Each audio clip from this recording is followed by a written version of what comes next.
बहुत बहुत स्वागत है आप सभी का। नमस्कार, मैं हूं आपके साथ प्रीति। आइए देखते हैं सुबह 9 बजे की खबरें। शुरुआत करते हैं हेडलाइंस से।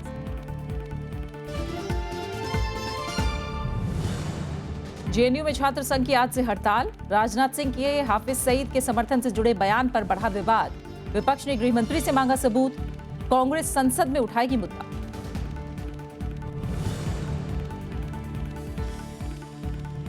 अरुणाचल कांग्रेस का आरोप, राज्य में सरकार बनवाने की कोशिश में केंद्र। राज्यपाल को लिखी चिट्ठी, कहा बागियों को सरकार बनाने की नहीं मिले इजाजत। महाराष्ट्र के गढ़चिरौली में नक्सल विरोधी अभियान को बड़ी कामयाबी। 3 महिला समेत 9 नक्सलियों का आत्मसमर्पण। 46 लाख रुपए का था इनाम।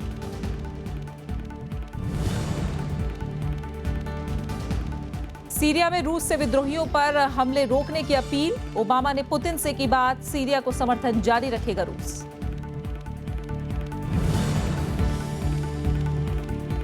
बारहवें दक्षिण एशियाई खेलों में भारत के खाते में 160 स्वर्ण। मैरीकॉम समेत 7 मुक्केबाजों ने फाइनल में बनाई जगह। विशाखापट्टनम मैच जीत टीम इंडिया का T20 सीरीज पर कब्जा।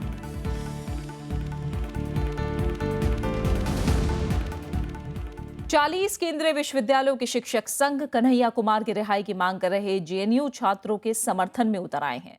इस बीच गृह मंत्री राजनाथ सिंह ने कहा है कि जेएनयू में अफजल गुरु पर हुए कार्यक्रम को हाफिज सईद का समर्थन था। विपक्ष ने गृह मंत्री से सबूत की मांग की है। जेएनयू छात्र संघ अध्यक्ष कन्हैया कुमार की गिरफ्तारी का विरोध कर रहे छात्रों ने आज से विश्वविद्यालय बंद का ऐलान किया है, तो जेएनयू शिक्षक संघ भी विश्वविद्यालय प्रशासन के खिलाफ खुलकर सामने आ गया है। जेएनयू छात्रों और शिक्षकों के इस प्रदर्शन को कल 40 विश्वविद्यालयों के शिक्षक संघों का भी साथ मिला। इस बीच जेएनयू में शैक्षणिक गतिविधियों में हिस्सा लेने से रोके गए 8 में से 7 छात्रों को उच्च स्तरीय समिति के सामने पेश होने को कहा गया है। We in the campus do not, at least JNU-TI has never supported and always opposed any unconstitutional activity. That doesn't mean you will pick up anybody from the campus and put sedition charges against him. वहीं गृह मंत्री राजनाथ सिंह ने कहा है कि JNU में हुए देश विरोधी कार्यक्रम को लश्कर प्रमुख हाफिज सईद का समर्थन था। मैं यह भी स्पष्ट कर देना चाहता हूं कि जेएनयू की जो घटना हुई है उसे लश्कर ए तोयबा के चीफ हाफिज सईद का भी समर्थन प्राप्त है। देश को इस हकीकत को भी समझना चाहिए, क्योंकि उसने समर्थन किया है लश्कर ए तोयबा के चीफ हाफिज सईद ने। यह भी बहुत ही दुर्भाग्यपूर्ण है। विपक्षी दलों ने गृह मंत्री से इस मामले में सबूत की मांग की, तो कांग्रेस ने इस मुद्दे को संसद के बजट सत्र में उठाने की बात कही। अगर हाफिज सईद की उनको सपोर्ट है तो ये तो प्रूव करना पड़ेगा, और अगर प्रूव नहीं किया और खाली आप बीजेपी का और आरएसएस का एजेंडा पूरा कर रहे हैं कि जो भी बीजेपी या एबीवीपी से स्टूडेंट मिल के नहीं चलते हैं उनको आप देशद्रोही कहो, तब तो ये बड़ा सीरियस चार्ज है। Don't know on what basis, what is the evidence he has. If there is evidence, then act accordingly. So Rajnath Singh has to come out and share the evidence that he has with the country. हालांकि गृह मंत्रालय के प्रवक्ता ने राजनाथ सिंह का बचाव करते हुए कहा है कि उनका बयान विभिन्न एजेंसियों से मिली जानकारी पर आधारित है। इस बीच पुलिस कांग्रेस नेता आनंद शर्मा पर हमला करने वालों की पहचान में जुटी है। रविंद्र सिंह शोरान, राज्यसभा टीवी।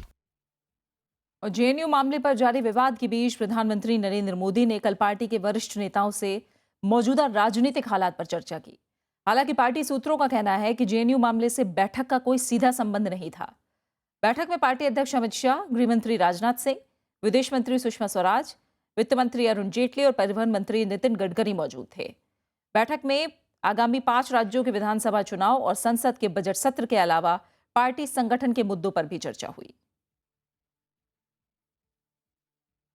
रविवार को आम आदमी पार्टी सरकार के 1 साल पूरा होने के मौके पर मुख्यमंत्री अरविंद केजरीवाल ने पानी के बकाया बिलों को माफ करने का ऐलान किया। इस मौके पर दिल्ली सरकार की कैबिनेट अपने कामकाज को लेकर जनता से रूबरू हुई। दूसरी तरफ विपक्षी दल बीजेपी और कांग्रेस ने आम आदमी पार्टी पर जनता से वादा खिलाफी का आरोप लगाया। आम आदमी पार्टी की दिल्ली सरकार ने 1 साल पूरा कर लिया। इस मौके पर मुख्यमंत्री अरविंद केजरीवाल अपने मंत्रिमंडल सहयोगियों के साथ जनता से रूबरू हुए। सरकार का मकसद इस कार्यक्रम के जरिए अपनी उपलब्धियों के बारे में जनता को बताना और लोगों के सवालों का जवाब देना था। इस मौके पर मुख्यमंत्री ने कैटेगरी के आधार पर 30 नवंबर तक पानी के बकाया बिलों को माफ करने का ऐलान किया।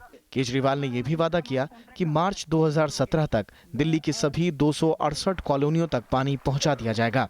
ए और बी कैटेगरी के 25% बिल माफ, सी और डी कैटेगरी के सी कैटेगरी के 50%, डी कैटेगरी के 75%, E F G H category के 100% बिल माफ। एलपीएससी सबका माफ, लेकिन ये उन्हीं लोगों के माफ हैं जिनके पास फंक्शनल मीटर है। 1 साल पूरे होने के मौके पर दिल्ली सरकार ने केंद्र सरकार से मतभेदों को दूर करके सहयोग की अपील भी की। केंद्र बहुत बड़ी चीज है, हम बहुत छोटी चीज है। बड़े भाई को, छोटे भाई को तो वैसे माफ कर देना चाहिए, उनको काम करने देना चाहिए। अगर हमको अच्छा काम करने दें हमारे को, और जनता का ही तो काम कर रहे हैं। दूसरी तरफ बीजेपी और कांग्रेस ने आम आदमी पार्टी पर जनता को धोखा देने का आरोप लगाया। बीजेपी ने संसद मार्ग पर केजरीवाल सरकार के खिलाफ रैली निकालकर विरोध प्रदर्शन किया, तो कांग्रेस ने राजघाट पर कैंडल मार्च निकालकर आम आदमी पार्टी सरकार की नाकामियां उजागर की। न सरकार में कोई अनुभव है, न ही सरकार में कोई डिलीवरी करने का मैकेनिज्म है, केवल पुरानी उपलब्धियों पर अपना बखान देना। सोशल वेलफेयर में कोई आपको रोक रहा है, सामाजिक कामों में कोई आपको रोक रहा है, सड़कें बनाने में कोई आपको रोक रहा है, आपके मूल कामों पे तो आप ध्यान दे नहीं रहे हैं। आम आदमी पार्टी अपनी 1 साल की सत्ता के दौरान कई बार विवादों में रही। इनमें उपराज्यपाल नजीब जंग और केंद्र सरकार से अधिकारों का टकराव, पूर्व कानून मंत्री जितेंद्र तोमर की फर्जी डिग्री के मामले में गिरफ्तारी, भ्रष्टाचार के आरोपों पर कैबिनेट मंत्री आसिम अहमद की बर्खास्तगी, एमसीडी में वेतन का संकट, प्रधान सचिव राजेंद्र कुमार के दफ्तर में सीबीआई छापे जैसे मामले अहम थे। प्रणव गोस्वामी, राज्यसभा टीवी। कांग्रेस ने केंद्र सरकार पर अरुणाचल प्रदेश में कालिखो पुल के नेतृत्व में नई सरकार बनवाने की कोशिश का आरोप लगाया है। राज्य के पूर्व मुख्यमंत्री नबाम तुकी ने आरोप लगाया कि केंद्र असंतुष्ट कांग्रेस विधायकों और बीजेपी के साथ मिलकर राज्य में नई सरकार बनाने की साजिश रच रहा है। उन्होंने कहा कि अगर ऐसा होता है तो राज्य में राजनीतिक अस्थिरता और कानून व्यवस्था की समस्या हो जाएगी। नबाम तुकी ने इस तरह की किसी भी कोशिश को असंवैधानिक बताया है। अरुणाचल कांग्रेस ने भी राज्यपाल जेबी राजखोफा को चिट्ठी लिखी है। कांग्रेस ने राज्यपाल से कालिखो पुल को सरकार बनाने की अनुमति नहीं देने की अपील की है। कांग्रेस का कहना है कि कालिखो पुल के सरकार गठन की कोई भी कोशिश संविधान की 10वीं अनुसूची का उल्लंघन होगा। राज्य में फिलहाल राष्ट्रपति शासन लागू है। कांग्रेस उपाध्यक्ष राहुल गांधी आज 2 दिनों के असम दौरे पर रवाना होंगे। अपनी यात्रा के पहले दिन राहुल गांधी सोनितपुर में पार्टी कार्यकर्ताओं से मुलाकात करेंगे और उसके बाद लखीमपुर में महिला संगठनों के साथ बैठक होगी। इसके बाद उनका एक जनसभा को संबोधित करने का भी कार्यक्रम है।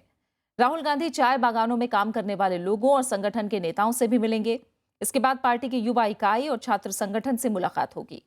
कांग्रेस उपाध्यक्ष मंगलवार को ऊपरी असम के सिविल सोसाइटी नेताओं से चर्चा करेंगे। यात्रा के अंत में राहुल गांधी की पदयात्रा का भी कार्यक्रम है। राज्य में इसी साल होने वाले विधानसभा चुनाव के लिए कांग्रेस पार्टी अपने प्रचार अभियान को तेज करने में जुटी है। बिहार में एनडीए नेताओं ने गिरती कानून व्यवस्था को लेकर राज्यपाल से मुलाकात कर हस्तक्षेप की मांग की है। एनडीए ने राज्य की महागठबंधन सरकार को इसके लिए जिम्मेदार ठहराया है। साथ ही 16 फरवरी को आक्रोश मार्च निकालने का ऐलान किया है। इधर मुख्यमंत्री नीतीश कुमार ने राज्य में अपराध में लगातार कमी आने का दावा किया है। बिहार में कानून व्यवस्था को लेकर एनडीए नेताओं ने राज्यपाल रामनाथ कोविंद से मुलाकात कर अपनी चिंताओं से अवगत कराया। साथ ही राज्यपाल से इस मामले में दखल की अपील की। बिगड़ती कानून व्यवस्था के लिए एनडीए ने राज्य की महागठबंधन सरकार को जिम्मेदार ठहराया। इसके अलावा राज्य भर में बीजेपी और उसके सहयोगी दलों ने विरोध प्रदर्शन भी किया। चाहे वो डॉक्टर हो, वकील हो, व्यापारी हो, इंजीनियर हो या राजनेता हो, आज सभी के जान पर आफत है। कहीं भी किसी की हत्या हो सकती है और बिहार की जो सरकार है वो और उसका प्रशासन पूरी तरीके से नाकाम है अपराधियों को पकड़ने में।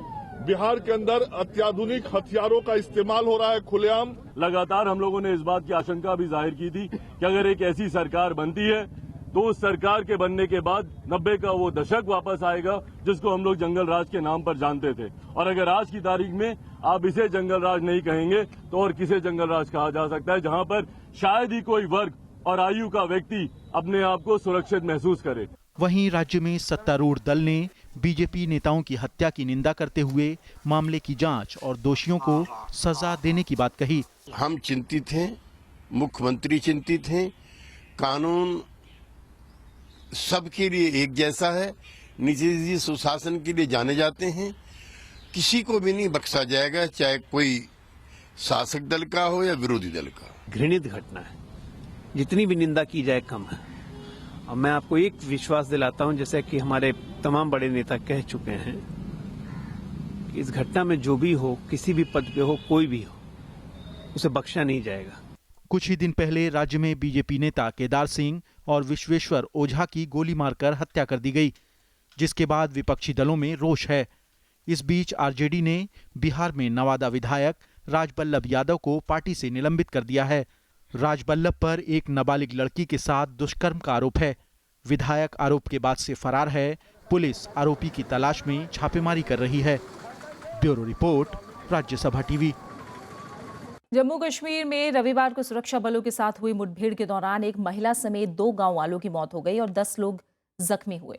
2 नागरिकों की मौत की खबर फैलने के बाद पूरे पुलवामा जिले में तनाव पैदा हो गया। स्थिति को नियंत्रित करने के लिए वरिष्ठ सैन्य और पुलिस अधिकारी तुरंत घटना स्थल पर पहुंचे।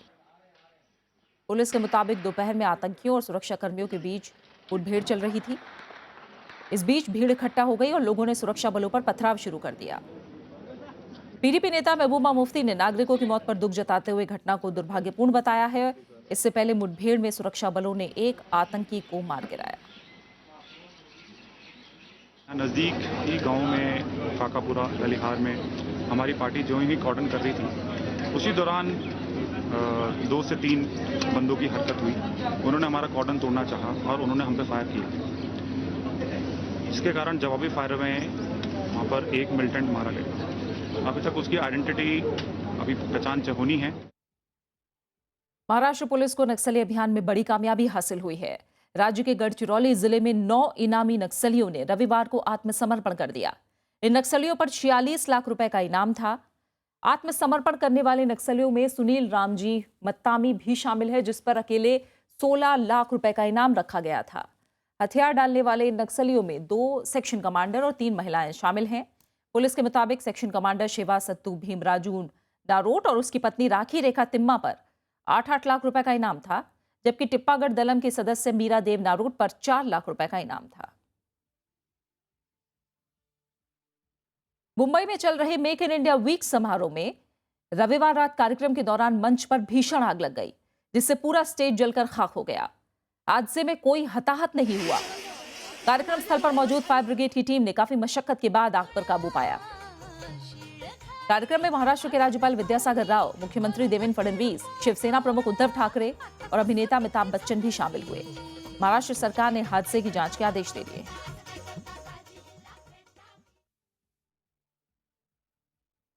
रोल्स और रिस्पॉन्सिबिलिटीज क्या है, उसके ऊपर भी इस माध्यम से कार्रवाई की जाएगी।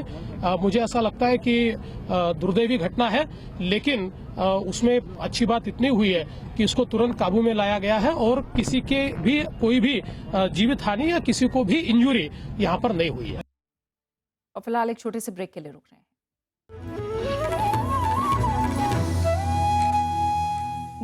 যদি তোর ডাক শুনে কেউ না আসে তবে একলা চলো রে, যদি তোর ডাক শুনে কেউ না আসে তবে একলা চলো রে, একলা চলো একলা চলো একলা চলো। विरासत में इस बार गुरुदेव रविंद्रनाथ ठाकुर का रचना संसार हिंदी में पहली बार सिर्फ राज्यसभा टेलीविजन पर। चलो एकला चलो एकला चलो।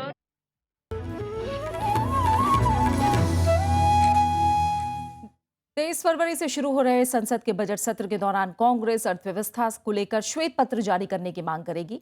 पार्टी का कहना है कि इससे अर्थव्यवस्था के बारे में मोदी सरकार के दावों की हकीकत सामने आ जाएगी।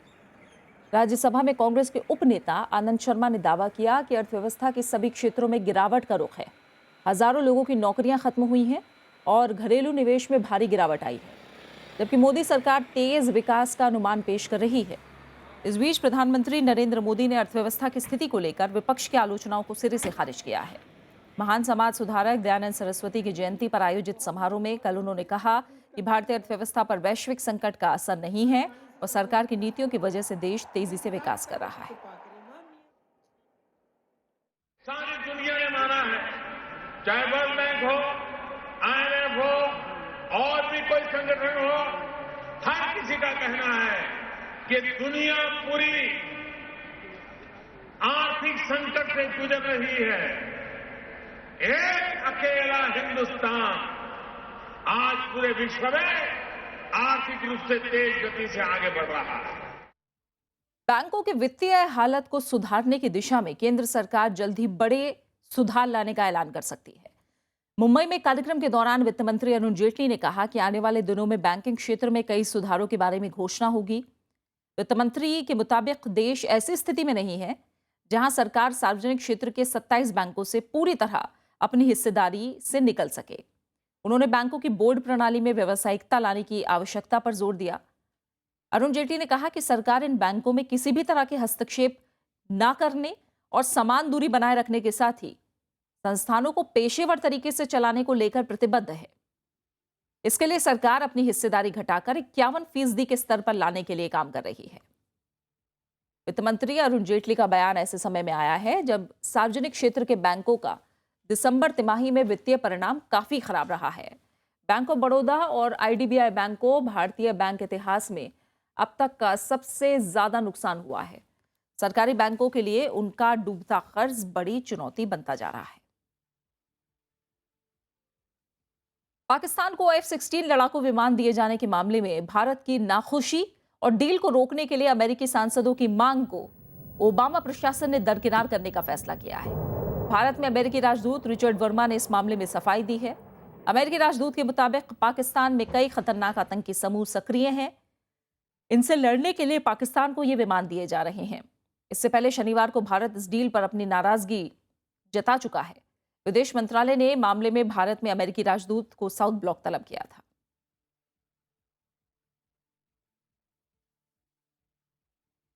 अमेरिका ने सीरिया में शांति बहाली के लिए रूस से सकारात्मक रुख अपनाने की बात कही है। सीरिया में शांति बहाली को लेकर अमेरिकी राष्ट्रपति बराक ओबामा ने रूस के राष्ट्रपति व्लादिमीर पुतिन से फोन पर बात की। दोनों नेताओं ने संघर्ष विराम लागू करने और मानवीय सहायता मुहैया कराने का समर्थन किया है। अमेरिका के राष्ट्रपति बराक ओबामा और रूसी राष्ट्रपति व्लादिमीर पुतिन के बीच फोन पर हुई बातचीत में दोनों नेताओं ने सीरिया संकट पर चर्चा की। राष्ट्रपति ओबामा ने पुतिन से सीरिया में नरमपंथी विद्रोही गुटों के खिलाफ हवाई हमले रोकने की अपील की। साथ ही सीरियाई सरकार और उसके सहयोगियों के कब्जे वाले इलाकों में मानवीय सहायता पहुंचाने पर जोर दिया। रूस ने कहा कि दोनों नेता सीरिया में युद्ध खत्म करने के लिए पिछले हफ्ते तय हुए समझौते को लागू करने के लिए सहयोग बढ़ाने पर सहमत है। साथ ही रूस ने सीरिया का समर्थन जारी रखने की बात कही है। Россия не поддерживает лично президента Асада. Россия поддерживает дружественные отношения с сирийским государством. Они возникли не в период, когда президентом стал Башар Асад. वहीं तुर्की ने उत्तरी सीरिया के कुर्द बहुल इलाकों में रविवार को भी बमबारी की। इधर सऊदी अरब सीरिया में जल्द मैदानी जंग की तैयारी कर रहा है। उसने सीरिया सीमा से लगे तुर्की के एयरबेस पर फाइटर जेट्स और सैनिकों को तैनात कर दिया है। The kingdom's readiness to provide special forces to any ground operations in Syria is linked to a decision to have a ground component to this coalition against Daesh in Syria, this US-led coalition. So the timing is not up to us. Munich में विश्व शक्तियों ने Syria में जारी खूनी संघर्ष को हफ्ते भर के अंदर रोकने का लक्ष्य तय किया था। अमेरिका और रूस मिलकर समग्र रणनीति बनाने पर भी राजी हुए थे, लेकिन मौजूदा हालात में शांति की कोशिशें परवान चढ़ती नहीं दिख रही हैं। Bureau report, Rajya Sabha TV. Yemen में सऊदी हवाई हमले में 18 लोगों के मारे जाने की खबर है। सऊदी विमानों ने राजधानी सना में बिजली के एक गोदाम को निशाना बनाकर बम गिराए, जिससे गोदाम में सो रहे मजदूरों की मौत हो गई। सऊदी अरब के नेतृत्व में पिछले साल मार्च में गठबंधन सेनाओं ने शिया हूथी लड़ाकों के खिलाफ सैन्य कार्रवाई शुरू की थी। संयुक्त राष्ट्र के मुताबिक तब से यमन में 8,000 से ज्यादा नागरिक मारे जा चुके हैं। इनमें से 2800 की मौत सऊदी हवाई हमलों में हुई है।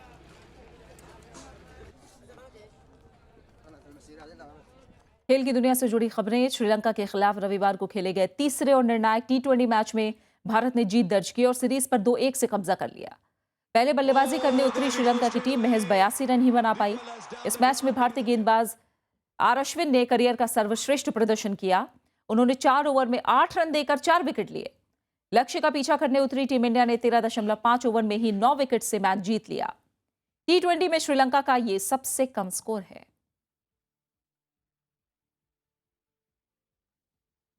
भारत को हराकर वेस्टइंडीज पहली बार अंडर-19 विश्व कप चैंपियन बन गया है। मीरपुर में खेले गए फाइनल मुकाबले में वेस्टइंडीज ने भारत को 5 विकेट से हरा दिया। पहले बल्लेबाजी करते हुए टीम इंडिया 45.1 ओवर में सिर्फ 145 रन बनाकर आउट हो गई। 146 रन के लक्ष्य को वेस्टइंडीज ने 50वें ओवर में हासिल कर लिया। 52 रन की नाबाद पारी खेलने वाले काटी को प्लेयर ऑफ द मैच चुना गया।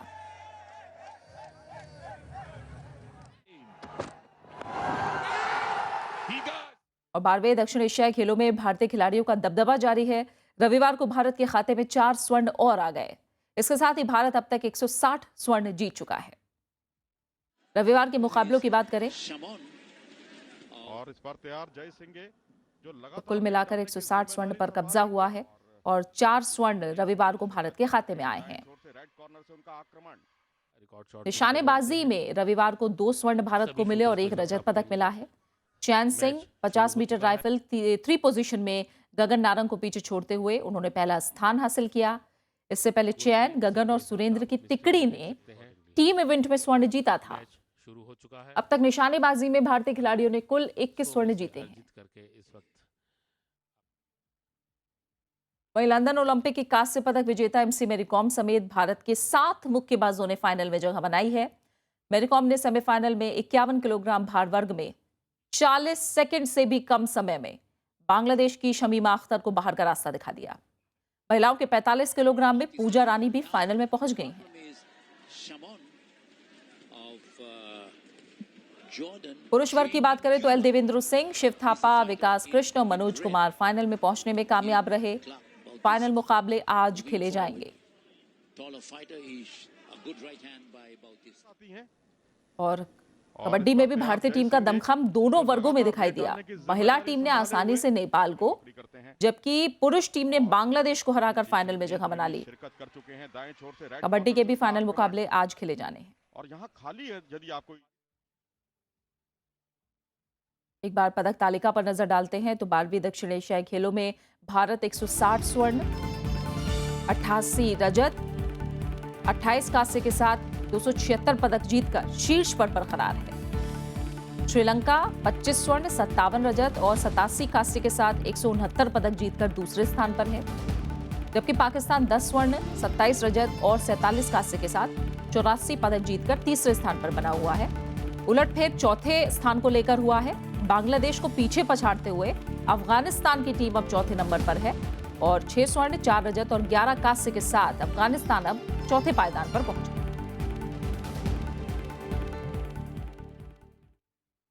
British academy of film and television art यानी बाफ्टा अवार्ड समारोह में फिल्म द रेवरेंड छाई रही। फिल्म को सर्वश्रेष्ठ निर्देशक और अभिनेता समेत 5 अवार्ड हासिल हुए हैं। लंदन के रॉयल ओपेरा हाउस में रविवार को बाफ्टा अवार्ड का ऐलान किया गया। सर्वाइवल ड्रामा पर बनी फिल्म द रेवेनेंट को सर्वश्रेष्ठ फिल्म चुना गया। वहीं इसी फिल्म के लिए अलेहांद्रो गोंसालेस इनारितु को बेस्ट डायरेक्टर के अवार्ड से नवाजा गया। Thank you, the British Academy, for this award. It's a true honor, especially not just being nominated with such an amazing directors is truly an honor. Leonardo DiCaprio को उनके शानदार अभिनय के लिए सर्वश्रेष्ठ अभिनेता चुना गया। Thank you, BAFTA. I am absolutely humbled and I'm absolutely honored by this award tonight. Brie Larson film रूल के लिए सर्वश्रेष्ठ अभिनेत्री चुनी गई। केट ब्लांचेट को फिल्म स्टीव जॉब्स के लिए सर्वश्रेष्ठ सह अभिनेत्री का अवार्ड दिया गया। Incredible year to be nominated. What an incredible year to be in this room. Thank you, BAFTA, so much. Mark Rylance को सोवियत जासूस के किरदार निभाने के लिए फिल्म ब्रिज ऑफ स्पाइस के लिए सर्वश्रेष्ठ सह अभिनेता के लिए चुना गया। इसके अलावा द बिग शॉट फिल्म को रूपांतरित पटकथा और स्पॉटलाइट फिल्म को ओरिजिनल स्क्रीन प्ले के लिए अवार्ड से नवाजा गया।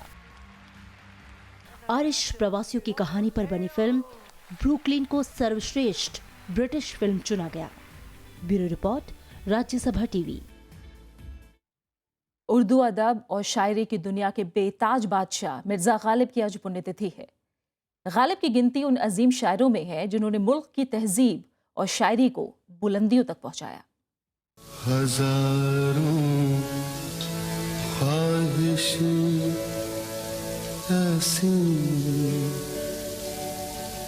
कि हर ख्वाहिश पे दम निकले। मिर्ज़ा गालिब का यही अंदाज़े बयां उन्हें लोगों के दिल के करीब ला देता है। उनकी गज़लों और नज़मों में प्यार के जज्बात को उस ऊंचाई तक ले जाया गया जहां इसकी तबीयत रूहानी हो गई और ये एक जरिया बन गया खुदा से गुफ्तगू का। अर्ज़ किया है इरशाद हो। जगहों में दौड़ते फिरने के हम नहीं कायल,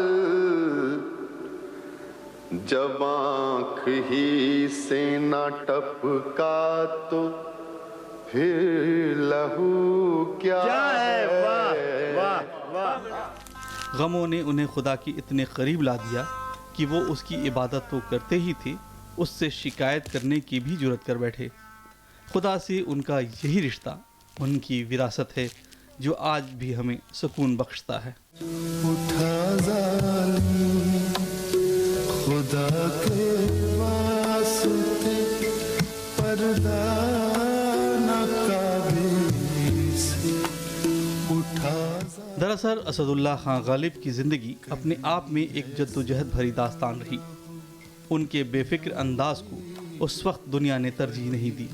उन्हें बहादुर शाह जफ़र की रहनुमाई मिली, लेकिन उसे उन्होंने भुनाना अपने उसूलों के खिलाफ समझा।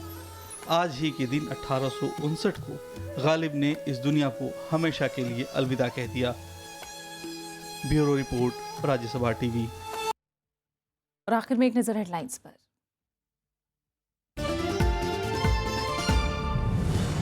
जेएनयू में छात्र संघ की आज से हड़ताल। राजनाथ सिंह के हाफिज सईद के समर्थन से जुड़े बयान पर बढ़ा विवाद। विपक्ष ने गृह मंत्री से मांगा सबूत। कांग्रेस संसद में उठाएगी मुद्दा। अरुणाचल कांग्रेस का आरोप, राज्य में सरकार बनवाने की कोशिश में केंद्र। राज्यपाल को लिखी चिट्ठी, कहा बागियों को सरकार बनाने की नहीं मिले अनुमति।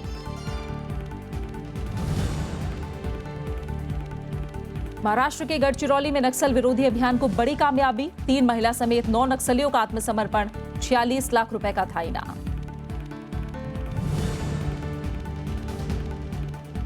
सीरिया में रूस से विद्रोहियों पर हमले को रोकने की अपील। ओबामा ने पुतिन से की बात, सीरिया को समर्थन जारी रखेगा रूस।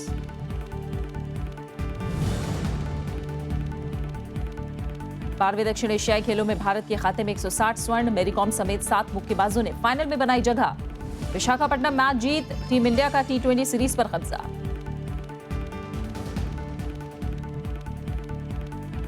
फिलहाल इस बुलेटिन में इतना ही। आगे आप देख सकते हैं शख्सियत। नमस्कार।